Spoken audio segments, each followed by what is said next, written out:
सुप्रभात बच्चों। आज हम कक्षा 4 का पर्यावरण अध्ययन विषय का पाठ 11 अच्छा खाना मिलकर खाना का आगे का प्रकरण अच्छा खाना और ख़राब खाना इसके बारे में पढ़ेंगे। इससे पहले हमने पढ़ा था कि कपिला, उसका परिवार और गांव के सब लोग मिलकर खाना बना रहे थे, क्योंकि वो लोग क्या कर रहे थे, अच्छी फसल के लिए गोठ कर रहे थे। और गोठ क्या होता है? गोठ एक प्रकार का सामूहिक बोझ होता है जिसमें सभी लोग मिलकर कार्य करते हैं। और ये क्या करते हैं, जो सामूहिक बोझ है वो हमारी आने वाली पीढ़ी को हमारी भारतीय संस्कृति से परिचित करवाते हैं और लोगों में सहयोग की, सद्भावना की, इनका विकास करते हैं। फिर हमने पढ़ा था कि अलग अलग अवसरों पर अलग अलग प्रकार का खाना खाया जाता है। जैसे मेवाड़ में अमावस्या पर मालपुए, मारवाड़ में खीच और जयपुर में श्रावण मास की तीज पर घेवर और रबड़ी ये खाए जाते हैं। तो आज हम पढ़ेंगे कि अच्छा खाना और ख़राब खाना। कई बार गर्मियों में हमारे घरों में बना हुआ खाना खराब हो जाता है और कभी कभी बड़े आयोजनों में बना हुआ खाना भी खराब हो जाता है। तब खराब हुए खाने को अगर हम खाते हैं तो खाने से बीमार ना हो, इसलिए हमें उस खाने को क्या फेंकना भी पड़ता है ना। तो यहाँ नीचे देखो कि ये पूछा गया हमसे कि खाना क्यों खराब होता होगा। तो अधिक गर्मी पड़ने से या गली सड़ी वस्तुओं के खाने के उपयोग करने से जो खाना है वो खराब हो जाता है। तो इसके बाद खाना खराब न हो इसके लिए इन आयोजकों को क्या करना चाहिए। तो देखो, खाना खराब ना हो इसके लिए आयोजकों को ये करना चाहिए कि सबसे पहले तो वो ये देखें कि खाना बनाने में जिन वस्तुओं का उपयोग हो रहा है वे अच्छी तरह से साफ़ सुथरी हों, अच्छी तरह धुली हुई हों, बर्तन साफ़ हो, खाना बनाने वाले के हाथ साफ़ हों और खाना बनाने के उपयोग में आने वाले सामग्री है जैसे चाकू, कच्चा सामान, सब्जियां, फल, वो पानी, वो सब स्वच्छ हो और खाना बनने के बाद खाना ढका हुआ जरूर हो।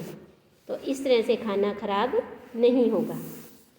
आगे है कि आपके घरों में कभी खाना खराब हो जाता होगा, तो ऐसे किन्हीं दो अवसरों के उदाहरण दीजिए और बताइए कि खाना क्यों खराब हुआ। तो देखो, हम सभी के घर में कभी ना कभी विवाह का तो अवसर आता ही है ना। कभी बड़े भाई की, कभी बड़ी बहन की। उस समय क्या होता है कि खाना अधिक बन जाता है और हम उस बचे हुए खाने को सुरक्षित नहीं रख सकते क्योंकि हमारे पास उचित व्यवस्था नहीं हो पाती। उस वजह से क्या होता है, खाना अगले दिन खराब हो जाता है। और दूसरा कि अगर बारिश के दिनों में खाना हमारा खुला रह जाता है तो तब भी वो खराब हो सकता है क्योंकि उसमें कई कीड़े या मच्छर भी गिर चुके होते हैं। इसके बाद देखो आगे है कि रोटी में फफूंद आ जाती है जिससे उसके हमें खराब होने का पता चलता है। वैसे ही सब्जी, दूध, फल और अचार के खराब होने का कैसे पता लगता है। देखो, फफूंद मैं आपको दिखाती हूँ कि सबसे पहले क्या होती है। तो ये देखो, यहाँ ब्रेड के ऊपर आपने देखा होगा इस तरह से ये जो हरे हरे निशान दिखाई दे रहे हैं, है ना। ऐसे ही रोटी पर भी कई बार आ जाती है, तो इसे हम कहते हैं फफूंद।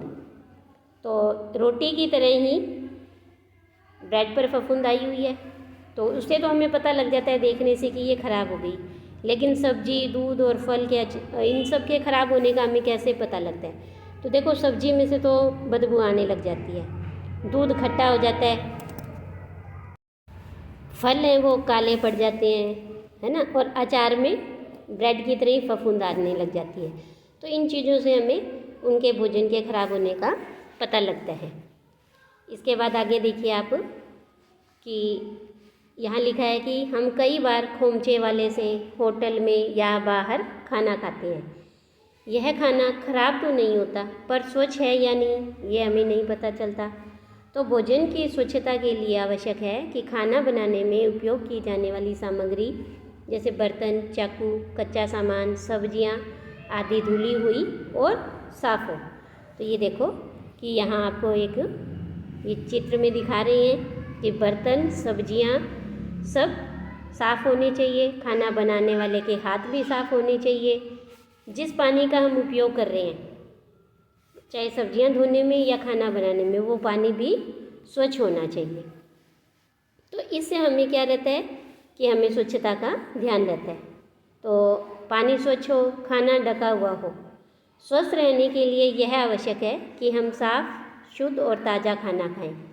हमारे खाने में दालें, हरी सब्जियां, फल, दूध आदि विभिन्न खाद्य सामग्री भी होनी चाहिए और इस खाने से क्या है, हमें विभिन्न पोषक तत्व प्राप्त होते हैं। तो ये देखो सभी दालें, सब्जियां, है ना, सलाद, चटनी, पापड़, रोटी, नींबू, दही, मिठाई। तो ये क्या है, एक पोषक आहार है और इससे क्या है, हमें विभिन्न प्रकार के पोषक तत्व मिलते हैं। तो हम मौसम के अनुसार भी अलग अलग तरह की चीज़ें खाते हैं। जैसे कि अगर सर्दी है तो सर्दी में हम मटर, गाजर, मेथी की सब्ज़ी खाते हैं, चीकू, कीनू, अमरूद ये वाले फल खाते हैं। और सर्दियों में हम चाय, कॉफ़ी, दाल के पकोड़े ये चीज़ें ज़्यादा खाते हैं।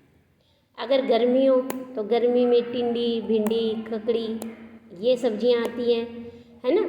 और खाए जाने वाले जो फल होते हैं उनके अंदर हम आम, अंगूर, तरबूज इस तरह से पानी वाले ज़्यादा फल हैं वो खाते हैं।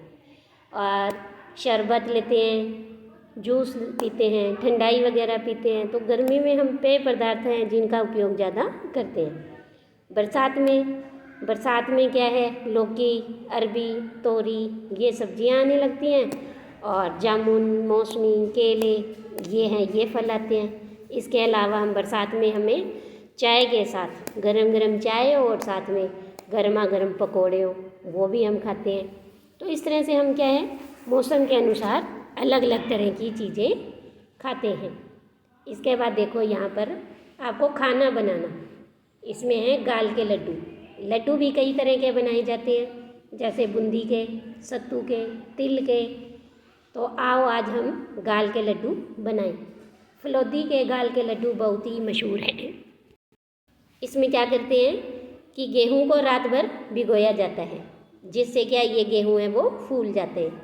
इस फूले हुए गेहूं को पीसकर लुगदी जैसा बना लेते हैं। फिर उसे कपड़े से छानते हैं और इसे क्या कहते हैं, गाल। और गाल को धीमी आंच पर घी में सेकते हैं। जब हल्का भूरा रंग होने लगता है तो उसमें मावा मिलाते हैं और गहरा भूरा होने तक सेकते रहते हैं। तो देखो यहाँ आपको चित्र में माँ है वो, उसको आपको दिख भी रहा होगा, चूल्हे पर कढ़ाई में उस गाल को घी में सेक रही है।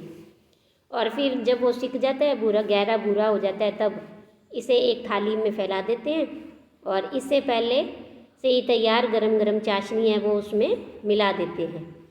और उसके बाद क्या करते हैं, इस तैयार गाल के गोल गोल लड्डू बनाते हैं। ये 1 या 2 दिन तक खराब नहीं होते, तो खुद भी खाओ और दूसरों को भी खिलाओ।